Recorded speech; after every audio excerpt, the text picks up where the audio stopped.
이루는 지혜 제9장 하나님의 나라입니다.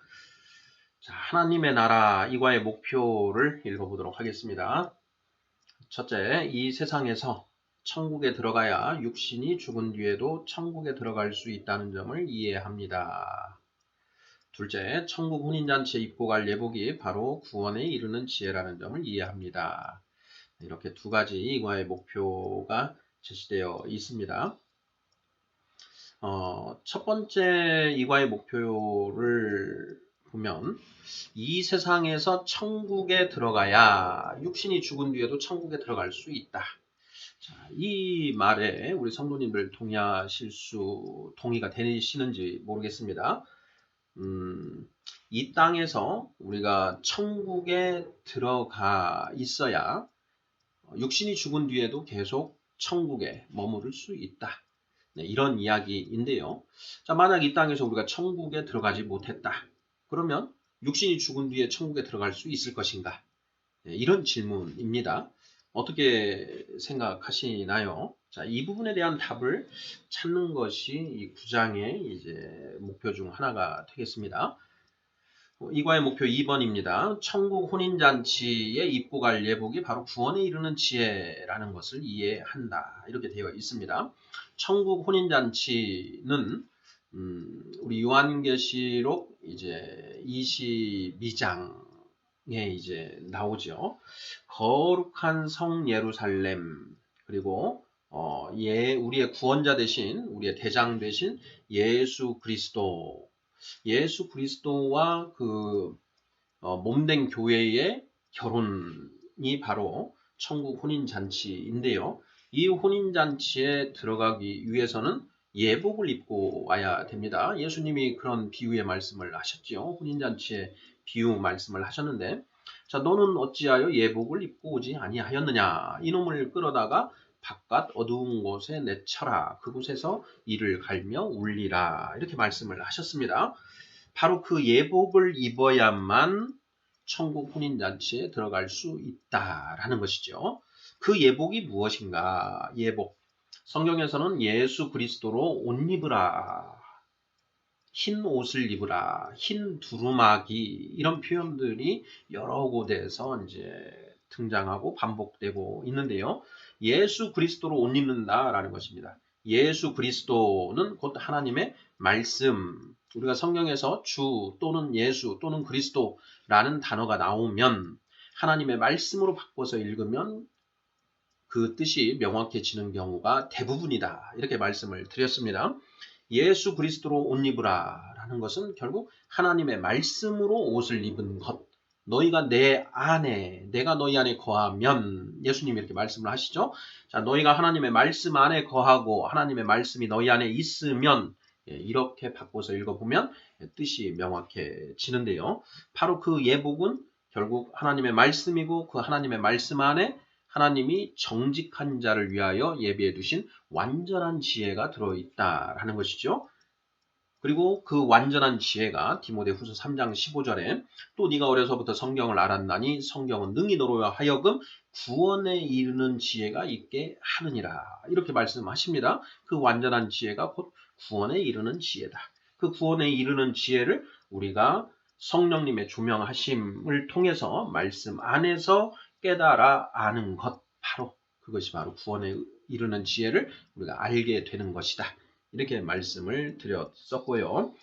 자, 천국 혼인잔치에 입고 갈 그 예복이 바로 이 구원에 이르는 지혜다. 하나님이 정직한 자를 위해 성경 66권 안에 감추어 두신 완전한 지혜, 그것을 얻어야만 천국 혼인잔치에 갈 수 있다. 이런 내용을 우리가 이해해야 한다. 라는 그런 내용입니다. 준비과제 보겠습니다. 누가복음 9장 27절과 누가복음 17장 21절 말씀을 암기하세요 라고 되어 있습니다. 자, 누가복음 9장 27절 말씀을 한번 읽어보겠습니다. 내가 참으로 너에게 이르노니 여기 서 있는 사람 중에 죽기 전에 하나님의 나라를 볼 자들도 있느니라. 이렇게 예수님이 말씀하십니다. 자, 이것이 과연 무슨 뜻인가?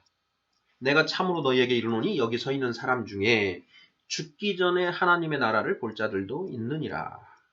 예수님이 지금 제자들 앞에서 하신 말씀입니다. 자, 너희들 중에 죽기 전에, 육신이 죽기 전에 하나님의 나라를 볼 자도 있을 것이다. 자, 이 말씀이 과연 무슨 의미로 하신 것인가? 자, 병행 구절들을 보면은요. 하나님의 나라가 영광 중에 오는 것을 볼 자들도 있느니라. 네, 이렇게 마태복음 16장 28절에 보면 인자가 그 왕권을 가지고 오는 것이라고 표현이 되어 있고요. 또 마가복음 9장 1절에는 하나님의 나라가 권능으로 임하는 것이라고 표현이 되어 있습니다. 자, 과연 죽기 전에 하나님의 나라를 볼 자들도 있느니라. 이것이 무슨 뜻으로 하신 말씀인지 그 부분을 우리가 묵상을 해볼 필요가 있습니다. 자, 바로 이어서 이제 누가복음 9장 27절 뒤에 28절부터 그 변화산 사건이 이제 기록되어 있습니다. 그래서 이 말씀이 그 변화산 사건을 이야기하신 것이다. 뭐 이런 해석도 있는데요. 그 해석이 맞는지도 우리가 깊이 묵상해 보아야 하겠습니다.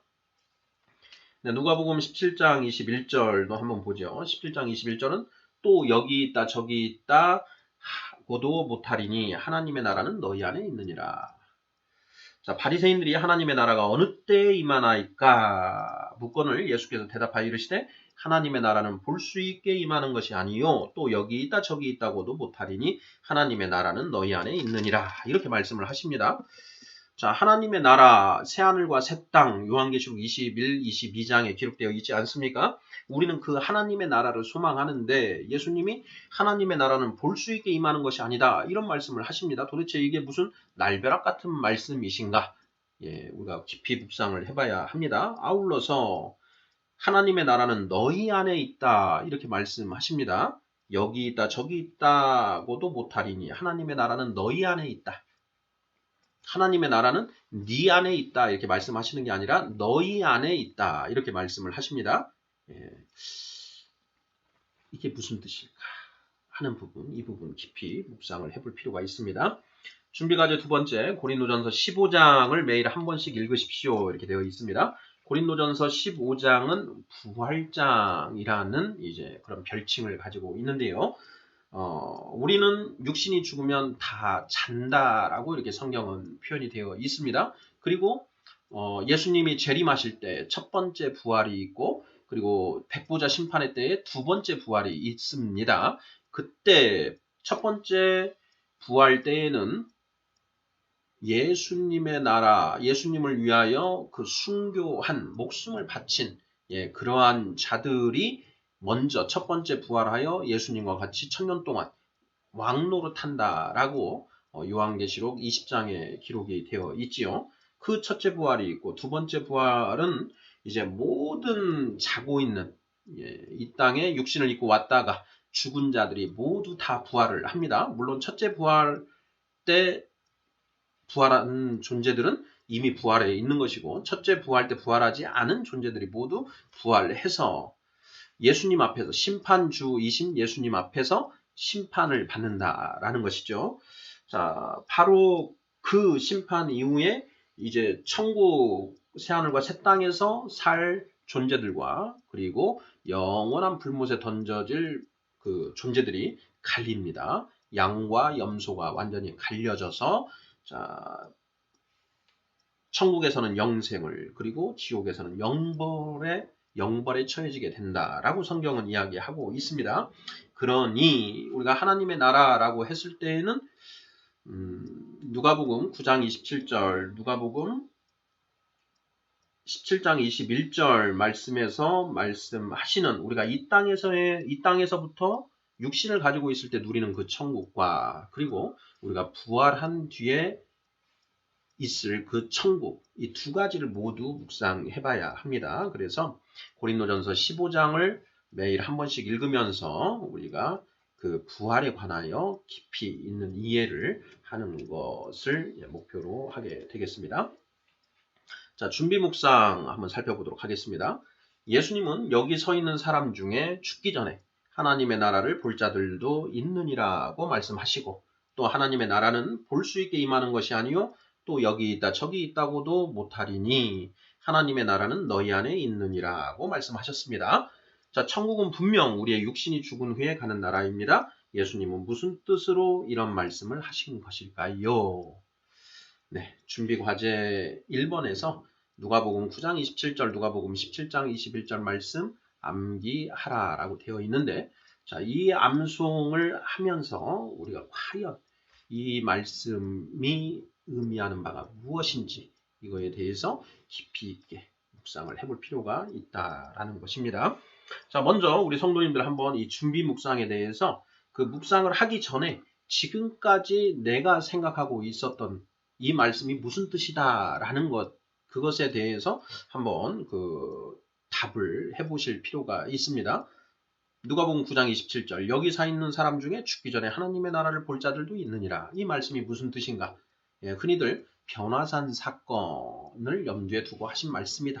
또는 사도 요한이 요한계시록 기록했지 않습니까? 바로 사도 요한이 그 하나님의 나라, 올 하나님의 나라와 그 과정들, 이런 것들을 묵시로서 보게 된 그런 것들을 의미하는 것이다. 뭐 이런 답들 가지고 있지 않으십니까? 과연 그 답이 맞는 것인지 한번 생각해 볼 필요가 있겠고요. 자, 하나님의 나라는 볼 수 있게 임하는 것이 아니요 또 여기 있다 저기 있다고도 못하리니 하나님의 나라는 너희 안에 있느니라. 도대체 이게 무슨 뜻인가 하는 것입니다. 예. 하나님의 나라가 내 안에 있다.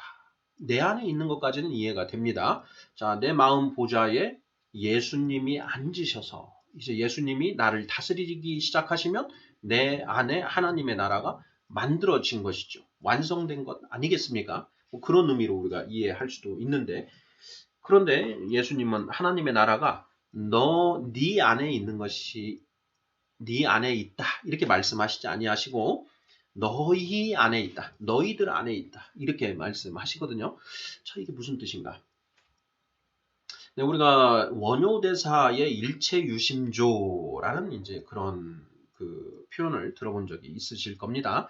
자, 천국이 네 안에 있다. 이것을 우리가 마음먹기에 따라서 천국이 될 수도 있고 지옥이 될 수도 있다. 라고 하는 어떤 마인드 컨트롤의 그런 개념으로 이런 말씀을 하신 것 아니냐. 뭐 이런 생각도 해볼 수 있습니다. 그러한 생각이 과연 성경적인지 올바른 것인지 이 부분들을 우리가 한번 깊이 따져 보아야 하겠습니다. 네, 9장 하나님의 나라 이과의 목표 준비 과제 준비 묵상 살펴보았습니다. 아멘.